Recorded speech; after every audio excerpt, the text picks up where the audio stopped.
It's the end of November, so that could only mean that I'm going to take you guys on another tour of my reptile room. Stay tuned.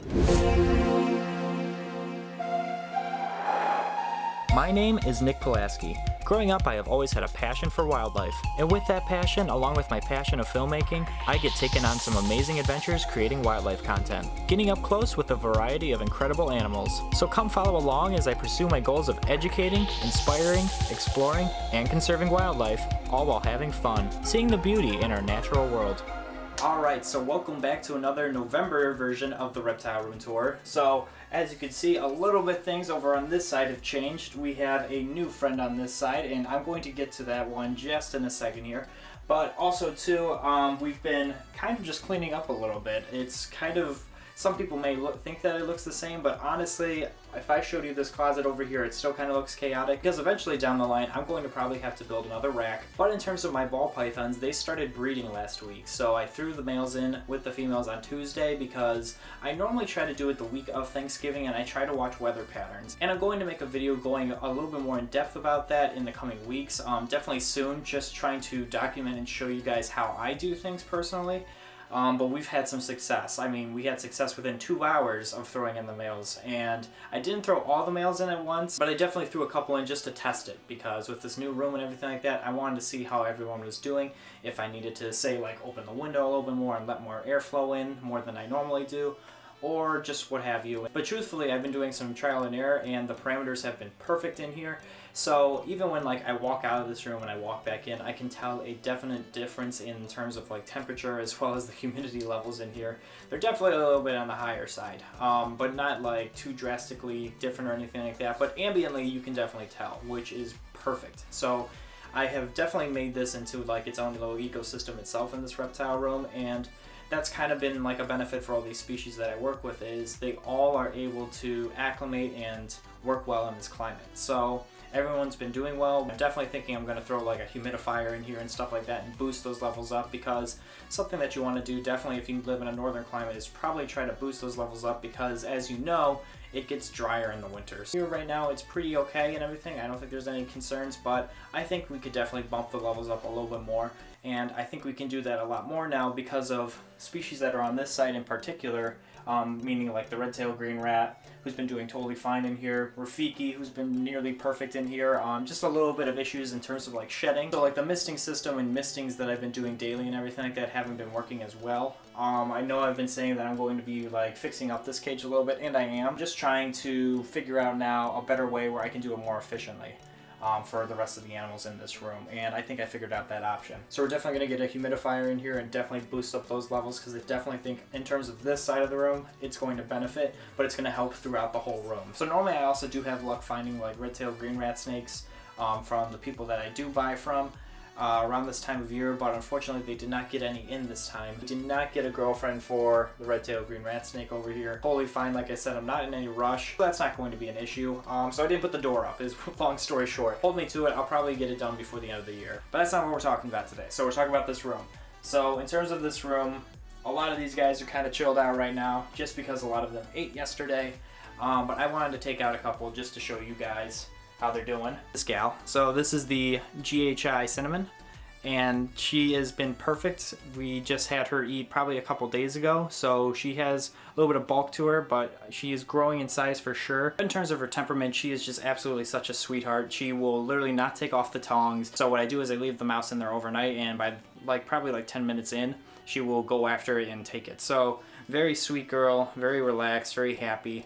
No issues with her whatsoever. But yeah, that's the GHI Cinnamon right there. She's doing great, and it's a really fun project that I'm looking forward to getting into. So yeah, in terms of that, like I said, a lot of the snakes over here have already eaten, so I'm not going to take out too many of them. Otherwise I would. I'll probably start doing these videos right before I start feeding, and maybe even show you like my process of feeding. Some people are into that and everything like that, and just kind of seeing like how it's done. Truthfully, I think if it's not live feeding, I think it's a good thing to show. That way they're not as afraid of seeing like a snake lunge for food per se, because I know it sometimes can be something that like people will just jump back and freak out. Some people don't ever get over it, and that's totally okay. But let me know down in the comments if that's something that you think would be appropriate to show on here. I don't think there's an issue with it whatsoever, as long as it's not live. I think that would be the moral going forward, is I don't think I would ever show anything that's like in terms of like a live feeding of like a rodent or any sort of thing like that.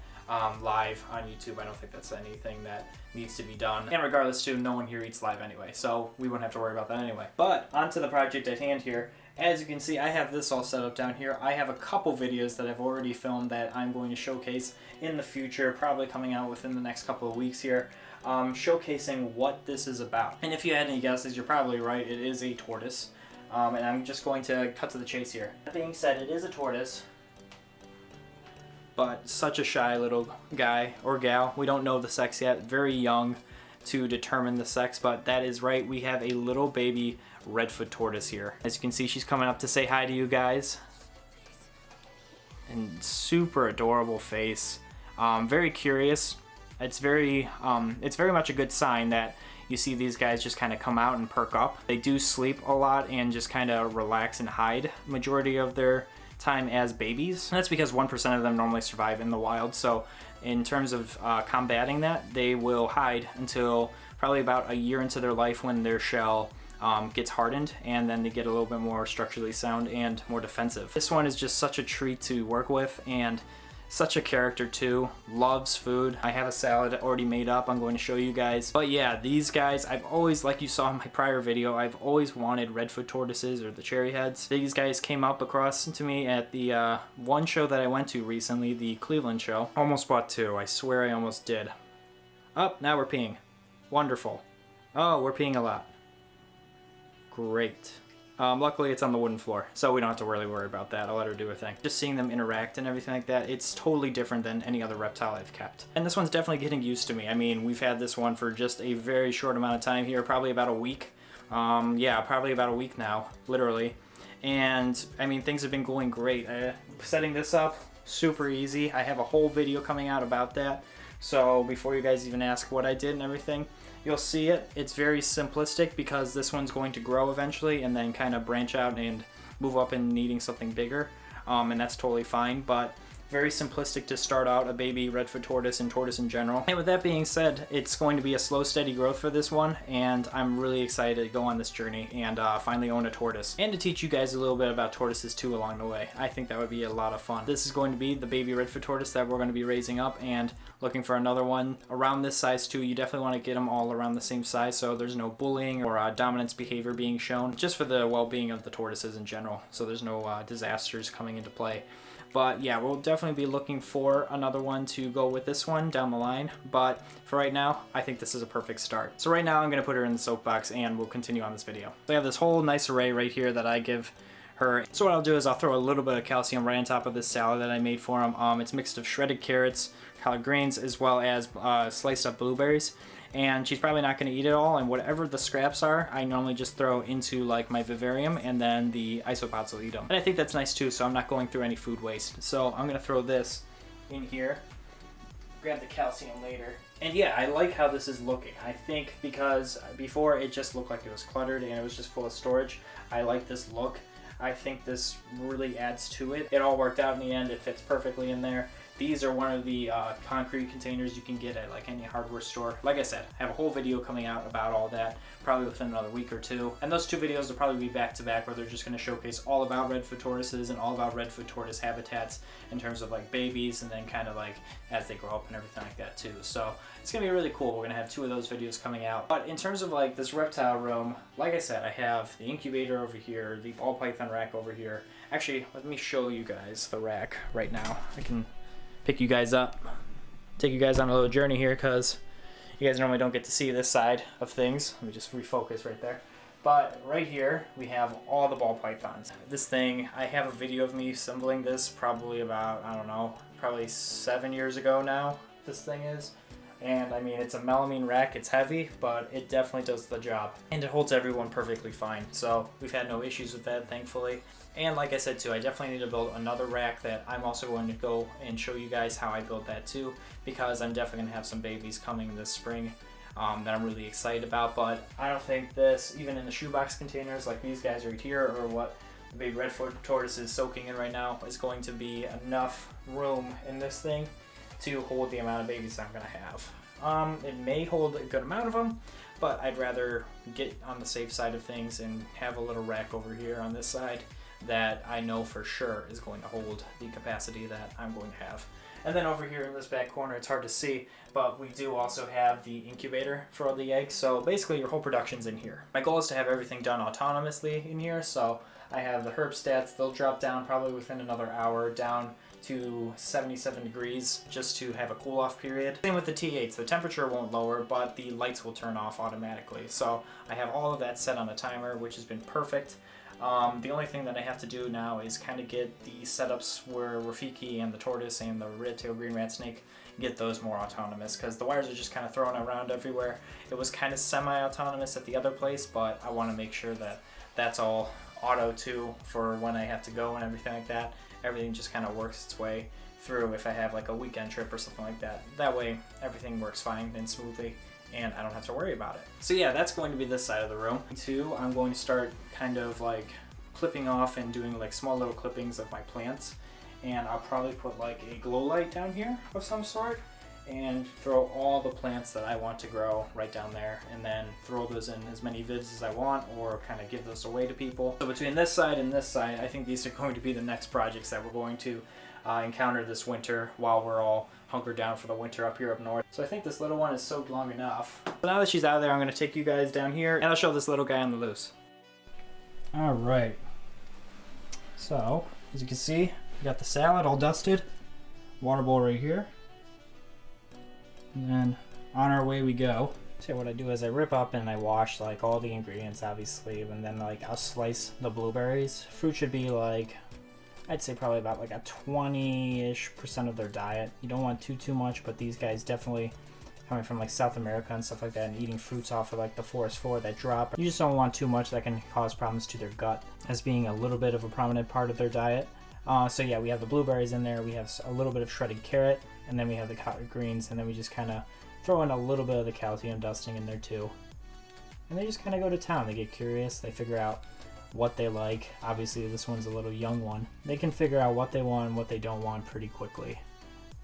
That's the beauty about these guys, is tortoises are pretty independent and know what they want and pretty smart in those senses. And they only get smarter with age, that's for sure. But the key thing that I've been trying to do is try to sit with this one as they're eating, just so they get used to me. But it's just enjoyable after a long day coming in here and feeding this little guy.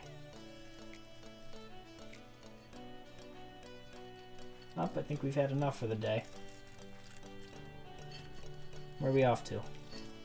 We're going into hiding?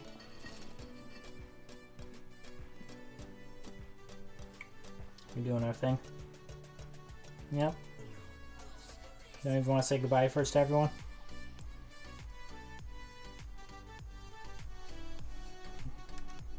They dug out a little bit on the inside here too. She just kind of plops herself right inside there. That, or they'll go, I've noticed, right on this side.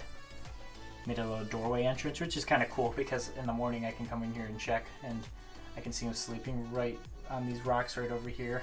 Just kind of nuzzles themselves in there. This works out well, I think, in terms of like the setup goes. So we have the basking spot over here. Gets the temperature it needs to be. Definitely is a good thing in here, but it's something where I can let the animal thermoregulate and determine where it wants to go. So it's not in 24/7 heat and it's baking. I definitely want to make these guys a little bit more humid, and more humidity is better. Like I said, I'm trying to get a humidifier in here as well too, and hook that up. I think that could only just benefit this species. So we have that, and then right in the middle here is kind of like your middle range of temperature, which I think is a perfect spot to put like the food and water bowl. And it's always an important thing too to give them fresh water and keeping fresh water available for them.